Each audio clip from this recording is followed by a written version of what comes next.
Hey Westies! Welcome back to my channel.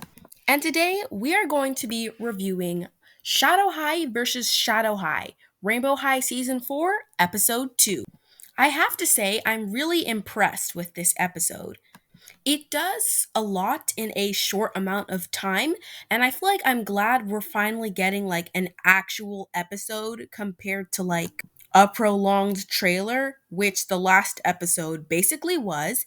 And I think this is the perfect time to come back and start posting again on my YouTube channel with the release of Rainbow High Season 4, Episode 2, which I personally feel like should have been Episode 1 and Episode 2 should have been for Rainbow High, but that's just my opinion.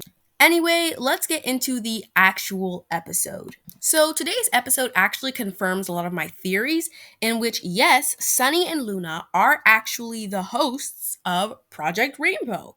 They aren't technically the hosts because apparently Maria Garcia is the host, but like they're basically the hosts. They do most of the talking, which I'm really glad to see the contrast between them because like they didn't just copy and paste them. Their smiles, their behaviors, their mannerisms. It's just different enough where you can see that they are clearly two different people, but they still have that feeling of a likeness to them. Just like the way they compose themselves. Like I can't explain it, but when they stand next to each other, like one girl has her hands on her hips, one is doing a cheeky smile, the other is like talking a lot. Like you can see just how different they are and how opposite they are, but you can still tell that they're both happy. It's just that Sunny's happy is happy happy and Luna's happy is some other type of happy. But basically, we get a whole new bunch of intros. We get for Chanel, we get for Rex, we get for Dia, we get for Zoe, and we finally get for Carla, which I was personally expecting Carla to have like a French accent because I believe it says she's like French or German or something on her bio, but regardless, I'm still happy with her. So we get one for Ainsley, and I'm kind of disappointed because I expected her to say at least something about formerly being on Rainbow High, but that kind of doesn't happen. Anyway, enough for the intros. We see Sunny and Luna again, and they tell them, you know what, now it's time to introduce Rainbow High. The Rainbow High doors open, yeah, no one is there. So now it's time for the first twist. Apparently, Rainbow High is not going to be in this episode, and instead we're introduced to the actual host, Maria Garcia, which apparently she's famous in this universe, but it's like not explained. But whatever, she's there, she's famous, and she talks. Apparently, today's episode is going to be Shadow High versus Shadow High.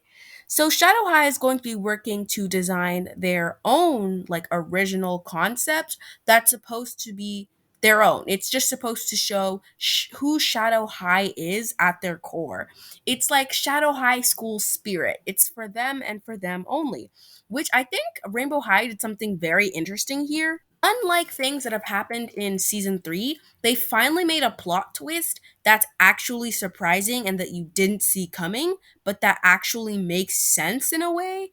Like it was not predictable at all, and you can actually kind of understand where like this idea may be coming from. Rainbow High is not in this episode at all, which I feel like kind of works to create more focus on the Shadow High versus Shadow High dynamic and the dynamics of the characters altogether.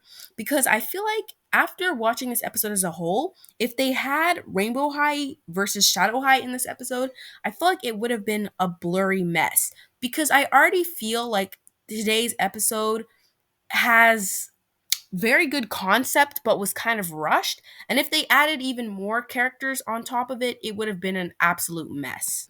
So back to the episode review. The theme is basically Shadow High, just Shadow High. So it's time to pick team leaders, and Dia volunteers herself. I think it's quite interesting that they made like Dia have this bossy personality because I wasn't quite expecting that from her. I was expecting her to be the chill music type, but I mean, I guess this works for Dia as well. So now they hold a team meeting, which this meeting is a great example of their personalities and dynamics.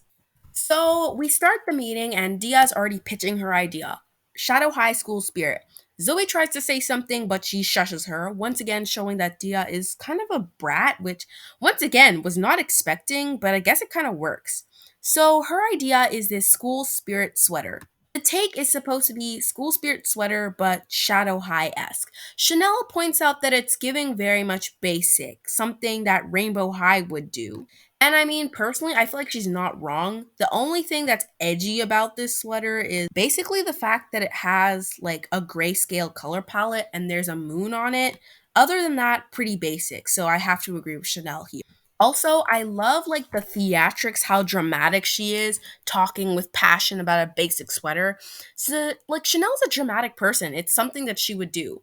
Dia shuts her down by implying that she is the team leader and they're gonna do what she wants, with Carla and Zoe, and also Rex being visibly upset. Another thing I found very interesting about this episode is this one specific clip where Rex is like, I like Chanel, bestie, do whatever you want, but I'm just gonna like let Dia run herself into the ground and I'm just gonna float my way to the finals. Which is not only hilarious, but I feel like builds character for Rex. Like, he's not that much of a confrontational person. He's more of like someone who just lets the drama happen, just kind of surfs along with it, not in a way that he doesn't care, but it's kind of meticulously planned. And I'm hoping to see more of him throughout the seasons. At this point in the episode, the Shadow High students are actually working on the sweater. We get a cool overhead shot like this is an actual reality TV show, and time for the real drama, the midpoint check in. So at this point, Maria Garcia is here to judge the unfinished garment. Dia, of course, steps in, just making everything worse for herself. And Maria Garcia says this one thing about how it is like just a little bit basic and like she wants something a bit more anti sparkle, you know? Which I mean, I feel like Maria's not a Rainbow High student, she's not a Shadow High student, but even she can tell that this is a bit basic, even for Shadow High standards. She just walks away, leaving the whole team disappointed. Carla tries to say something, but of course, it's instantly shut down because Dia can't have people doubting her. So Dia pitches that they type in anti sparkle on the sweater. Then, a very good writing moment, Zoe points out the fact that the phrase anti sparkle is Jade from Rainbow High's initial phrase. She created the phrase, and the phrase is basically Rainbow High. It's the epitome of Rainbow High. Jade is a Series 1 doll. She doesn't actually say that, but like that's kind of the point. And that by writing anti sparkle on their sweater, they're essentially making it a Rainbow High branded sweater and not a Shadow High branded sweater, which was the assignment. Which I just have to say, round of applause to the writers here. That was like a really interesting thing to point out because even some of the Shadow High characters have anti sparkle written on their garments, even though it was initially used for a Rainbow High doll. So the fact that they pointed this out, especially with a character that doesn't have anti sparkle on her design, I think is really smart. Chanel once again confronts Dia. Of course, she shuts her down again. Another thing I really enjoy is the fact that all the background characters have like different unique faces when they're getting upset or disappointed or generally just irritated by Dia's behavior. You can see that they're under lots of pressure, they're stressed, and the time finally comes for them to present their full design on the runway.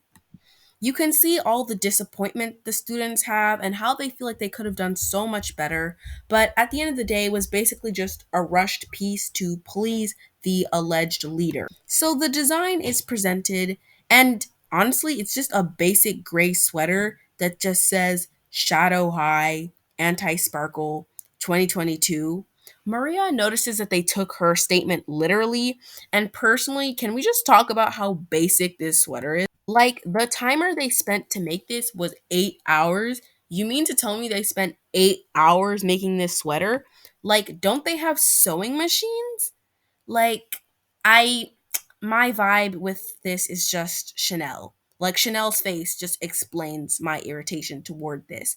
Maria is pleased, but I mean, she definitely feels like they could have done more. The final plot twist in the episode is that Shadow High students eventually have to vote off, Dia, and that's basically the end of the episode. They just vote off one of their own characters. I was not expecting this, but it was quite the twist. What do you guys think about this? I'll see you next time.